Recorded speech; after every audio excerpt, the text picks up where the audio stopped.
did it ever happen that you walked out of a conversation and you have shared every personal information about yourself?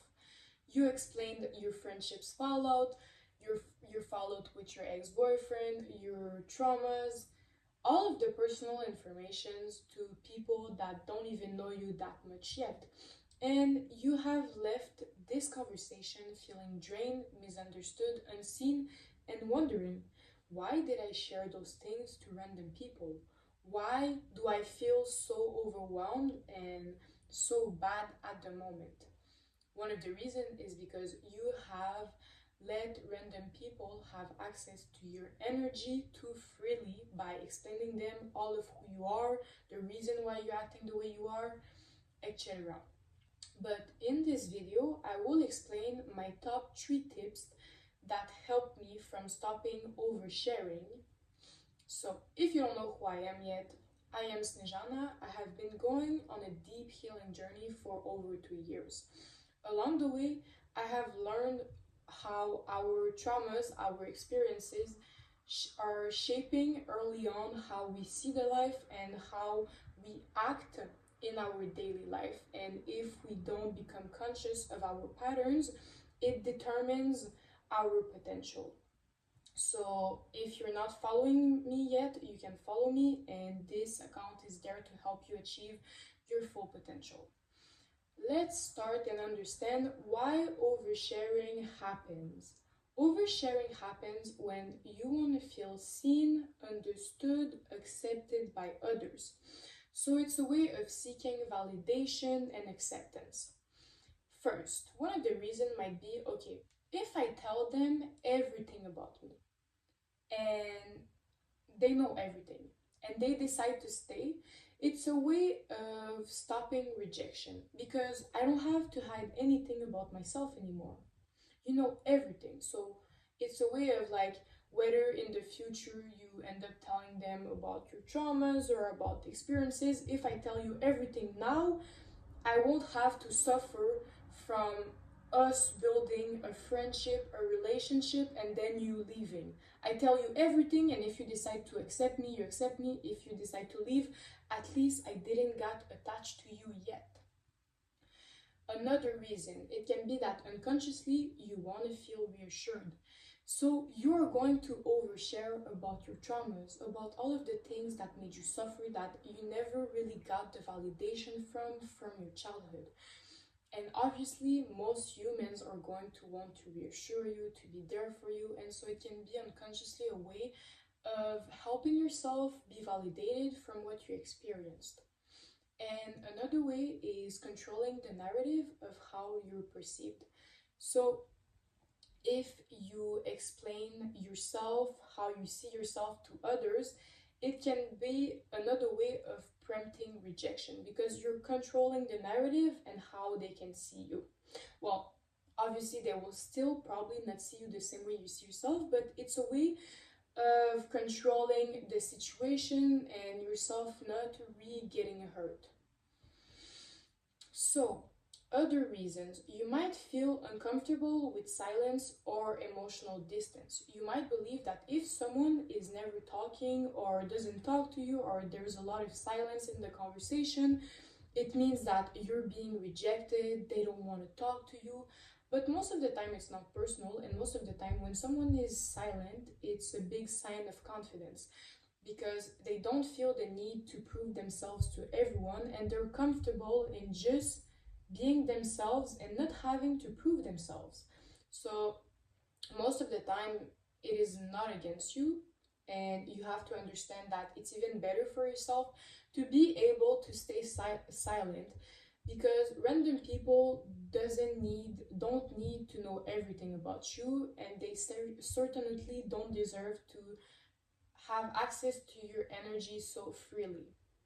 Another way is you might have been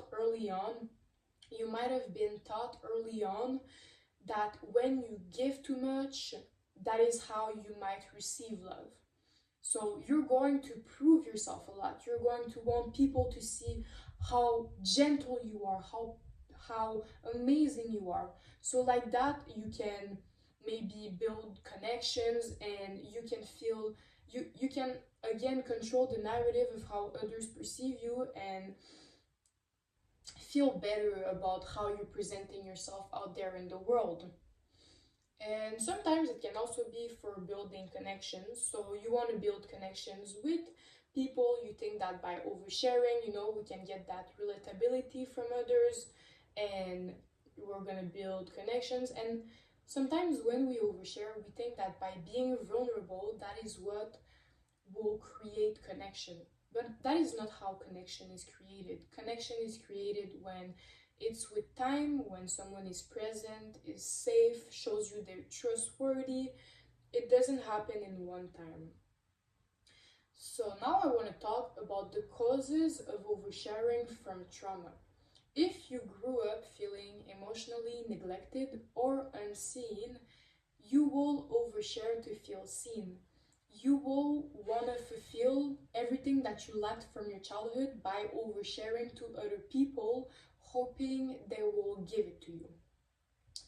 If your boundaries were not respected and you grew up too fast, sharing everything might feel normal because no one taught you what emotional safety was like. So you're not really going to be aware of what the balance is. So what to share, what not to share, where does the limit goes, where can I stop oversharing those things? You're not going to be aware of that because no one taught you what was emotional safety like. Another one is going to be people pleasing, controlling how you're perceived to preempt rejection, and many other reasons of why you are oversharing. So most of the time, oversharing comes from fear, not connection. It mostly always comes from our traumas and a way of feeling safe in how we interact with other people. How do you actually stop oversharing and protect your energy? You have to get comfortable with silence. Silence is not the enemy. Silence doesn't mean that you're being rejected. Silence means that you don't have to prove yourself. If you want to talk to someone, go talk to someone. If someone wants to talk to you, they can come to you. But genuine friendships, connection, they build slowly. You don't have to go to someone and tell them everything about you, because most of the time it does you more harm than good, because most of the time we always leave these conversations feeling drained, feeling misunderstood, because often we can also accept a certain answer, a certain result. When we overshare, it's mostly for that. Not always. It can also be for bragging, for other things, but yeah. So when you don't get that certain result, that certain answer from those people, you will feel even more alone and misunderstood in what you experienced. But the reality is that, guys, we cannot want other people to give us what we have to give ourselves first. The reason why you're oversharing is because you have not healed. I'm not talking for everyone, but for the people that recognize themselves, if you're oversharing and it comes from those traumas or other reason that deep down, you have to heal it from yourself first, because no one will ever be able to heal it from you. No one will ever be able. You have to be able to understand where it comes from, to be able to be there for yourself and understand that oversharing is not going to be the solution, but being there for yourself, going to therapy, shadow work, or understanding your patterns will help you. Also, by being silent, you will increase respect from others, because most of the time you're not gonna. Silence is powerful. It shows that you're confident. You don't need to prove yourself to anyone, so people will increase their respects for you. Set internal boundaries. Why am I sharing this? Am I sharing this because I want to feel seen from what I experienced? I want to feel understood. I want to feel validated because I have never truly felt seen and validated since I'm born. Do I just want to feel accepted for all of who I really am and for what I went through? Most of the time, we will believe that our experiences define who we are.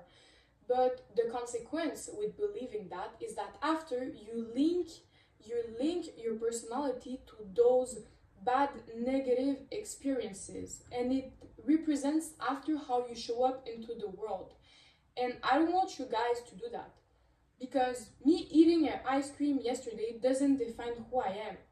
What defines me is my personality, what I like, all of who I really am, not what I went through. These are all just circumstances of my life, but they don't determine who I am, and they definitely don't determine who you are either. Practice emotional discretion. Stay open, vulnerable, but with discernment. Not everyone deserves to know who you are and every part of your story. You don't even know if you can truly trust those people. You don't know what they're gonna do with your information. Not everyone is kind, not everyone is mean, but you have to be careful, you know? This video is not about not building connection, not building relationships, but it's to understand that you can do it slowly. And true people, true connections, true friendships, it's gonna come naturally. It's not gonna be forced, it's gonna be earned. So, I want you to understand that knowing you is a privilege. When you explain every part of who you are to random people, you let them have access to your energy so freely, and it does more harm than good. It leaves you drained and exposed, and you don't even understand truly why you shared that to those people. And a lot of those people might not even take in consideration and with care your words. Not because you're unworthy or anything, but because they don't know you. You cannot expect someone you don't know to give you that validation, that acceptance. It cannot, because they don't even know you that much. So they don't truly care about you. If we're being honest here, they don't care about you. They don't know you that much. So yeah. So what is true connection? It is earned. It is not forced. Think of all of the times in your life where you had built some relationships, some connections with people.